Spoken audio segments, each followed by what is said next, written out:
নারীদের ছাড়া এই দেশ এই বিশ্বকে এগিয়ে নিয়ে যেতে সকল নারী তাহলে ঘরে ফিরে যাক। আপনারা কিভাবে, আপনারা যদি বিচার না করতে পারেন তাহলে আপনারা বলবো নারীদের মতো শাড়ি চুরি পরে ঘরে বসে থাকুন।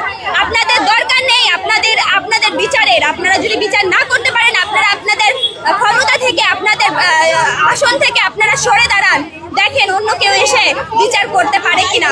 অবশ্যই পোশাকই ধর্ষণের জন্য দায়ী নয়। 24-এর পরবর্তীতে আমরা যা দেখতে পাচ্ছি যে ধর্ষণ থেকে শুরু করে ছিনতাই, ডাকাতি সবকিছু আসলে অধিক মাত্রায় এবং বেড়ে যাচ্ছে। এই বিরুদ্ধে আমরা আসলে ভেবেছিলাম কি জানেন, আজকে কিন্তু আমরা প্রায় 7 দিন না 7 দিন প্রায় অনেক দিন হয়ে গেছে, আমরা কিন্তু আজকে নেমেছি প্রতিবাদ মিছিলে। আমরা কিন্তু এতদিন নামিনি, কারণ কি জানেন, ভরসা রেখেছিলাম আমাদের উপদেষ্টাদের উপর যে তারা হয়তো বা আমাদের নিরাপত্তা দিবে, তারা কোনো স্টেপ নিবে। কিন্তু আমরা দেখতে পেলাম কি তারা কোনো স্টেপ নিচ্ছে না, বরঞ্চ এটা মাত্রা অতিরিক্ত হয়ে যাচ্ছে।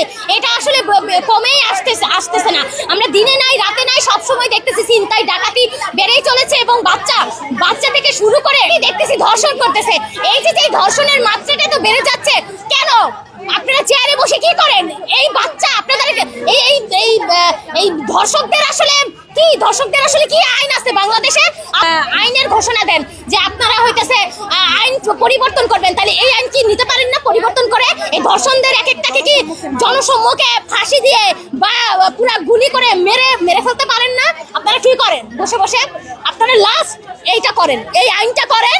আপনারা এক একটাকে এই ধর্ষণকারীদেরকে শাস্তি একটাই দেন যে তাদেরকে গুলি করবেন আর মারবেন, তাইলেই হবে বাংলাদেশ থেকে এই ধর্ষকের পরিমাণটা কমে যাবে।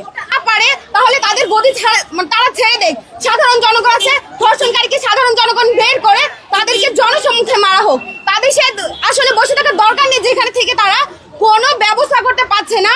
তারা তাদের আসলে বসে এই যে সমস্যাগুলো হচ্ছে, ধর্ষণকারীদেরকে বের করতে পারছে না, তাদেরকে শাস্তি দেওয়া পাচ্ছে না, তাদের সেখানে বসে থাকার কোনো দরকারই নেই।